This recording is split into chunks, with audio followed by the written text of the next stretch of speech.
जय हिंद जय बिहार। देखिए, संस्कृत में समास दे रहे हैं। समास प्रकरण में जो संस्कृत में भी समास का परिभाषा होगा, ऐसे तो लिखते हैं समास। समास का शाब्दिक अर्थ संक्षेप है। समास का वास्तव में जो अर्थ है वो संक्षेप है, किंतु दो या दो से अधिक पदों के मेल को समास कहते हैं। दो या दो से अधिक पदों के मेल को समास कहते हैं, या दो से अधिक पद अपने बीच की विभक्ति चिन्हों को छोड़कर जब एक हो जाते हैं उसे समास कहते हैं।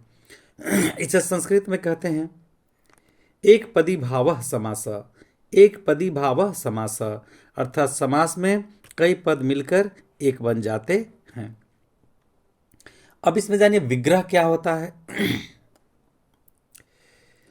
समासिक शब्द या समास के द्वारा बने हुए शब्द के सभी पदों को अपने मूल रूप में विभक्ति के साथ अलग अलग करके दिखलाना विग्रह कहलाता है। ध्यान दीजिए, समासिक शब्द या समास के द्वारा बने हुए शब्द के सभी पदों को अपने मूल रूप में विभक्ति के साथ अलग अलग करके दिखाना विग्रह कहलाता है। विभक्ति के साथ रहेगा तो अलग अलग तो विग्रह कहलाएगा। जैसे नीलोत्पल का विग्रह हुआ नीलम उत्पलम। देखिए, नीलोत्पलम का विग्रह हुआ नीलम उत्पलम। ठीक है। अब समास के भेद देखिए कुछ मुख्य। अव्ययी भाव समास, इसका संस्कृत में होता है पूर्व पद प्रधानो अव्ययी भाव।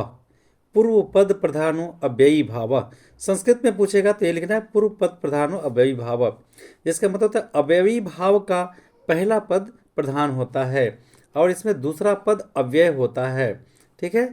तथा दूसरा पद संज्ञा भी हो सकता है। पूरा पद अव्यय हो जाता है जो कोलिंग हो जाता है। तब मुख्य रूप से ही जानना है पूर्व पद अप्रधानो अव्ययी भाव, जिसका पूर्व पद यानी पहला पद प्रधान हो वो अव्ययी भाव समास कहलाता है। दूसरा देखिए तत्पुरुष समास। उत्तर पद प्रधान तत्पुरुष।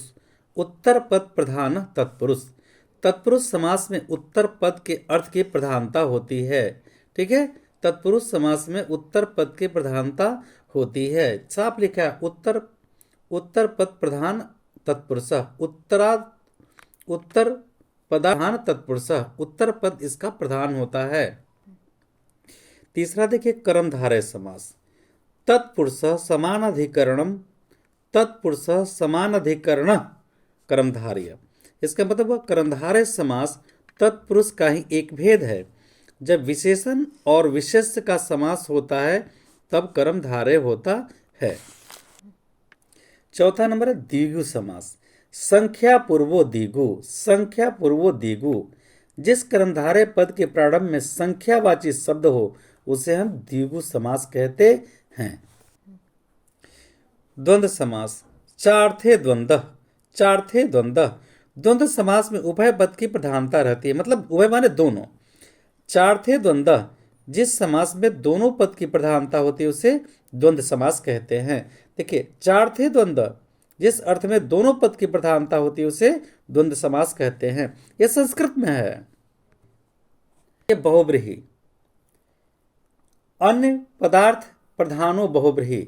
अन्य पदार्थ प्रधानो बहुब्रीहि। जिसका अन्य पद प्रधान हो, मतलब कि जो है उसमें से हट के अलग पद की प्रधानता होती है। बहुब्रीहि समास में अन्य पद की प्रधानता रहती है। पूरा समस्त पद किसी अन्य पद का विशेषण बन जाता है। इससे इसका लिंग वचन और अन्य छ के अनुसार रहता है। जैसे पीतम यम्बरम यस्य सः, मतलब पीताम्बरम। जिसका पीला हो अंबर, अर्थात कौन? पीताम्बर। फिर इसलिए ये कृष्ण के लिए कहा गया पीताम्बर। कृष्ण के लिए पीताम्बर का प्रयोग हुआ है। तो कहता है अन्य पदार्थ प्रधानो बहुब्रीहि।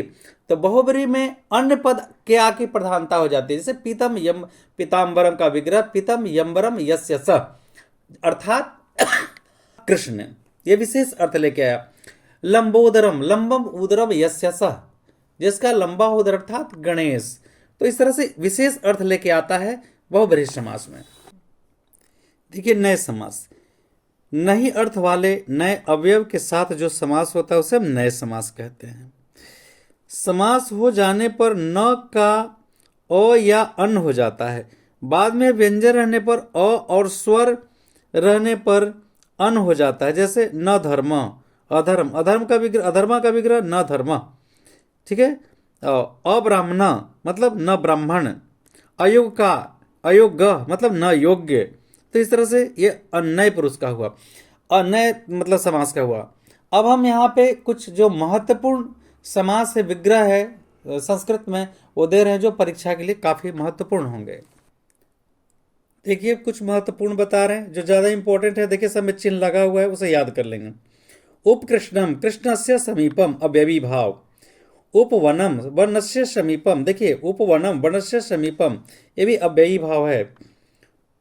कुछ गंगम गंगाया समीपम, यथाशक्ति शक्तिम अनतिक्रम्य इति, यथा लेखम लेखम अनतिक्रम्य इति, जो इंपॉर्टेंट है वही देंगे। प्रत्येकम एकम एकम प्रति, प्रतिदिनम दिनम दिनम प्रति, निर्जनम जनानाम अभाव इति, निर्विघ्नम निर्विघ्नम विघ्नानाम अभाव इति, सब अव्ययी भाव। रूपम रूपस्य योगम अव्ययी भाव है।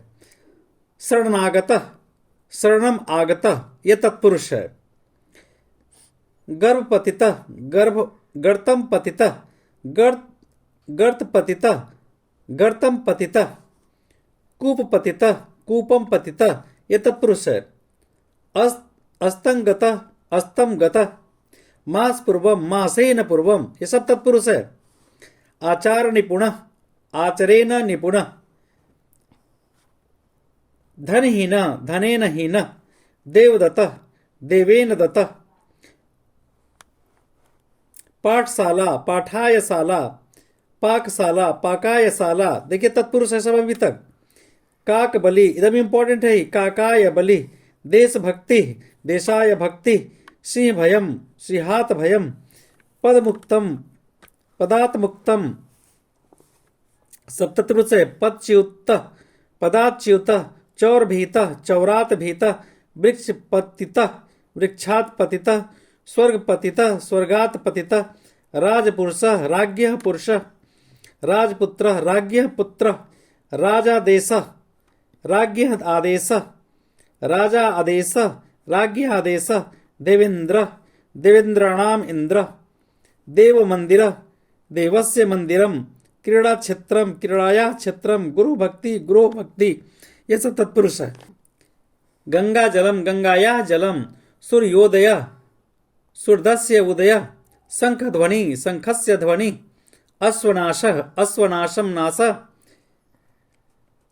गुरुवचनम गुरुवचनम, कुमार संभव कुमारस्य संभव, जीवन रक्षा जीवनस्य रक्षा, अर्धगौरवम अर्धस्य गौरवम, राष्ट्रभाषा राष्ट्रस्य भाषा, देवभाषा देवाणां भाषा, कालिदास काल्याः दास, वाक्पटु वाची पटु, दानवीर दानवीर, कर्मकुशल कर्मणि कुशल, अनुपस्थित न उपस्थित, सब देखिए तत्पुरुष है।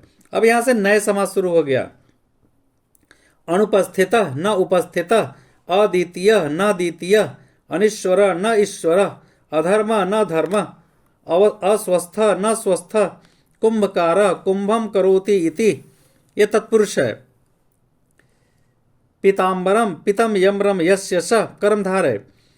नीलोत्पल नीलम च उत्पलम, महापुरुषम महान पुरुष, शीतल छाया शीतल छाया, मधुरवाणी मधुर वाणी, उन्नत पर्वत उन्नत च असौ पर्वत, घनश्याम घन इव श्याम, तपोधनम तपो एवं धनम, नवनीतम कोमलम नवीनतम इव कोमलम, शोक सागर शोक एव सागर, कर्मधारय समास है। पुरुष व्याघ्र पुरुष व्याघ्र इवि, कर्मधारय समास। अब द्वंद्व समास है। राम कृष्णौ राम च कृष्ण च, सीता रामौ, देखिए दोनों पद प्रधान है। सीता च राम च, राम सीते राम च सीता च, माता पितरौ माता च पिता च, पितरौ माता च पिता च, दंपति जाया च पति च, जाया पति जाया च पति च, भवानी शंकरौ भवानी च शंकर च, पार्वती परमेश्वरौ पार्वती च परमेश्वर च, ये सब द्वंद्व समास है, दोनों पद प्रधान है। पाणिपादम पाणि च पादौ च चराचरम चराचरम चराचर च अचर च अनिर्षम अह च निशाच त्रिलोकी त्रयाणाम लोकानाम समाहार त्रिभुवनम त्रयाणाम भुजानाम समाहार। ये सब बहुत इंपॉर्टेंट क्वेश्चन है। पंचवटी पंचानाम वटानाम समाहार पंचपात्रम पंचानाम पात्राणाम समाहार पंचतत्वम पंचानाम तंत्राणाम समाहार अष्टाध्यायी अष्टानाम अध्ययनानाम समाहार त्रिपथम त्रिपथम त्रयाणाम पथ समाहार शताब्दी शतानाम अब्दानाम समाहार पीताम्बरम पीतम यम्बरम यस्य स बहुब्रीहि। अब यहाँ से बहुब्रीहि शुरू है, एकदम इंपॉर्टेंट है। पीताम्बर पीतम यम्बरम यस्य स मतलब कौन? कृष्ण। विशेष अर्थ लेके आ रहा है बहुब्रीहि में। या पितानि अंबराणि यस्य स दशानन 10 आननानि यस्य स जैसे रावण। चंद्रशेखर चंद्रशेखर यस्य स कौन? शिव। चक्रपाणि चक्रम पाणि यस्य स विष्णु। लंबोदर लंबम उदरम यस्य स गणेश। नीलकंठ नीलकंठ यस्य स अर्थात शिव। विशेष अर्थ लेके आ रहा है। उसके अलावा चंद्रमुखी चंद्र इव मुखम यस्य स श्वेतांबरा श्वेतम अम्बरम यस्य स सरस्वती। कृष्णमूर्ति कृष्णमति यस्य स नर। पतित पर्ण पतितानि पर्णानि यस्मात् स वृक्ष। इस तरह से ये सब इंपॉर्टेंट, आप इसे एकदम कंप्लीट कर लेंगे।